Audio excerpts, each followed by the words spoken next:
안녕하십니까, 조재팔입니다. 오늘은 성남 분당구 시범단지에 있는 아파트 하나 보겠습니다. 삼성아파트입니다. 시범단지에 삼성아파트가 제일 비쌉니다. 위치가 좋죠. 역세권이고, 그리고 브랜드도 있고. 자, 경기 성남시 분당구 서현동 87 삼성아파트 129동 5층 505호입니다. 감정금액은 13억 4,700, 그리고 지금 최저가는 6억 6,003만원입니다. 감정금액 대비 49%. 그런데 아파트 전체가 경매에 나온 것이 아니고 7분의 5가 경매에 나왔습니다. 원래 평수는 48평형입니다. 48평형의 지금 시세는 대략 18억 정도 합니다. 시세가 있죠. 여기 보시면 19억 5천, 2022년 6월에 19억 5천에 매매가 됐고, 그리고 5월에 18억, 3월에 18억 5천, 그리고 17억 3천. 요놈은 1층이라서 16억 원에 거래됐습니다. 그러면 현재 최저가 기준으로 전체 금액을 환산하면 얼마입니까? 6억 6천 나누기 5 곱하기 7 하면, 현재 가격으로 환산하면, 최저가를 기준으로 전체 금액을 환산하면 9억 2,400만 원이 됩니다. 이 실거래가 신고된 내역을 보면 매매된 금액의 딱 절반 가격이죠. 9억 2,400이다. 이런 얘기를 하면 어떤 정신 나간 애들은 아파트는 더 떨어진다, 뭐 이따우 얘기를 합니다. 제 기억으로는 IMF 때도 절반까지는 떨어지지 않았습니다. 그리고 가장 최근에 지난 2008년, 2009년 금융위기 때 있죠? 그때도 부동산이 많이 떨어졌습니다.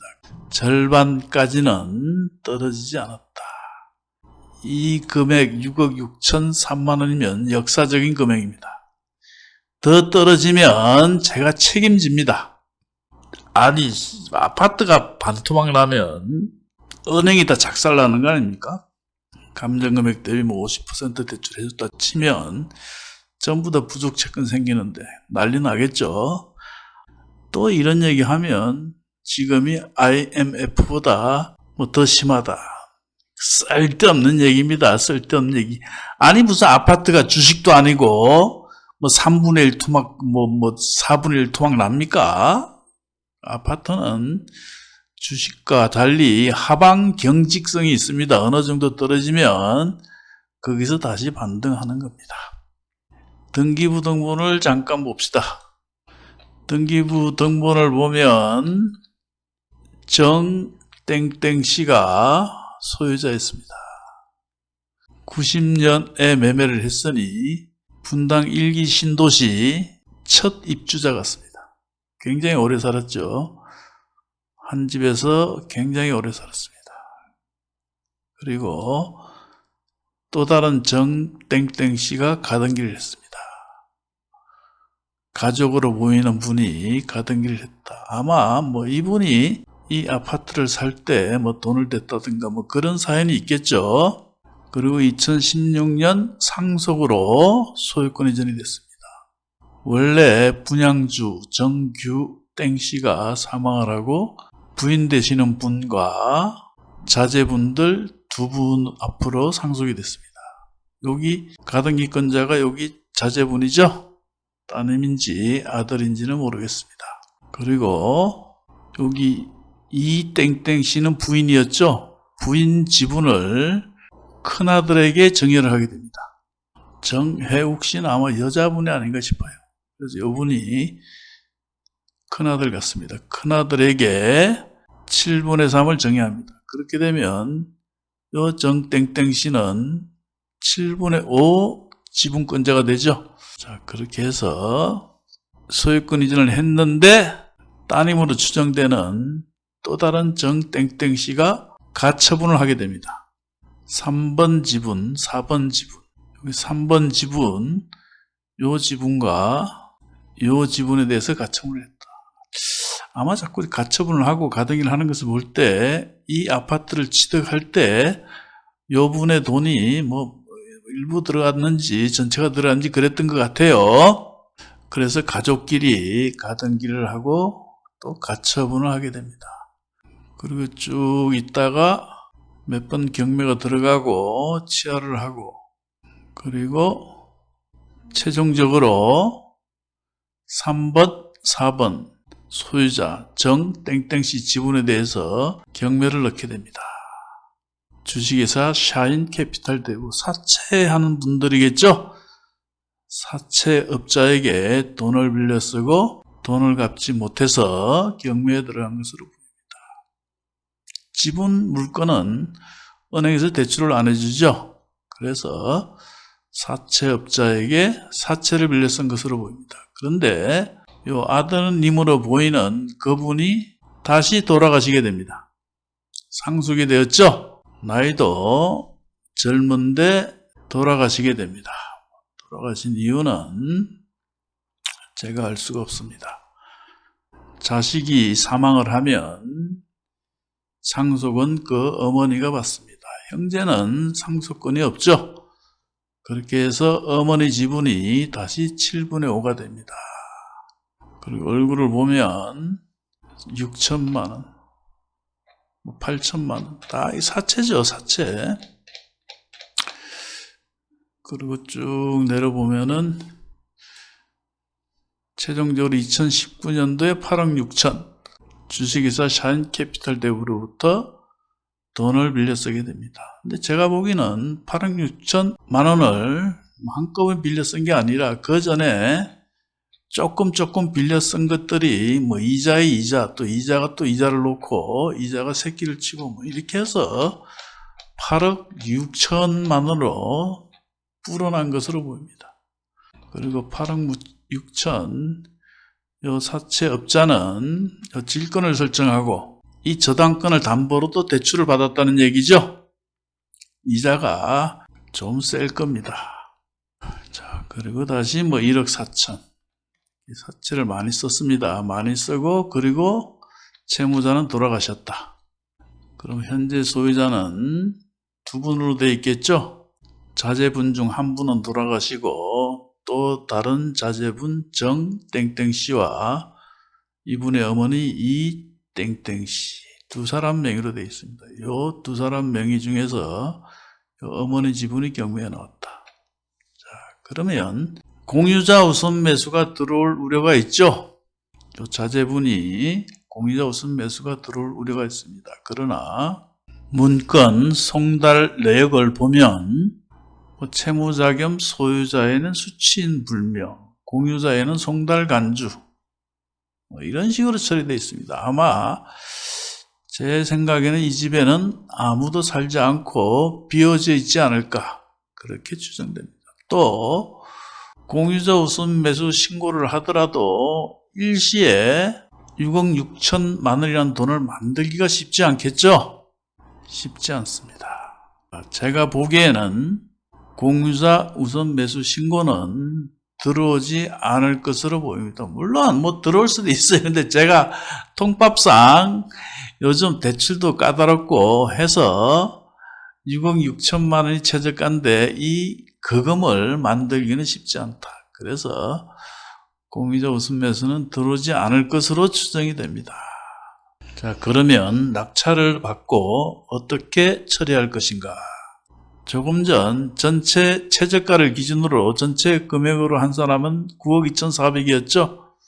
7분의 2 소유자와 협의를 해서 일반 매매로 팔아서 나눴으면 됩니다.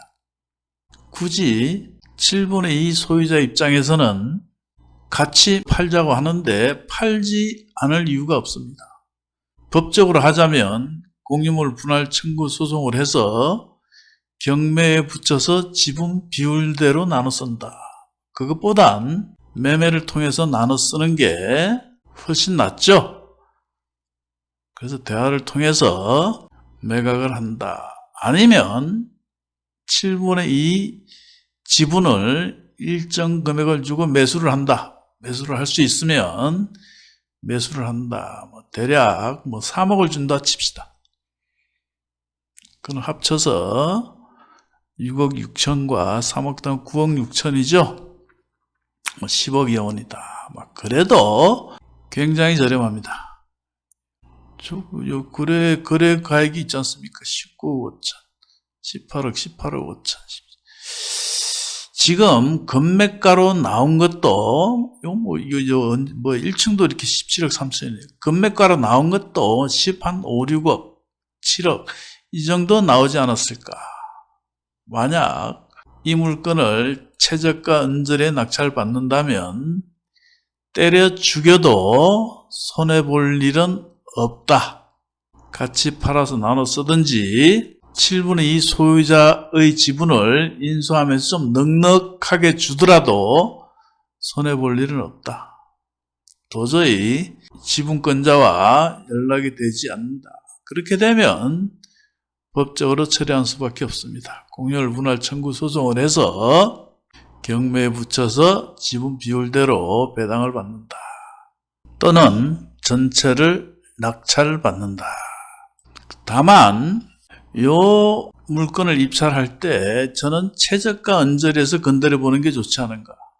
그 이유로는 첫 번째, 지분 물건은 대출이 되지 않는다. 전액 현금이 필요합니다. 그리고 두 번째, 요즘 다주택자는 취득세가 12%입니다. 굉장히 부담되죠.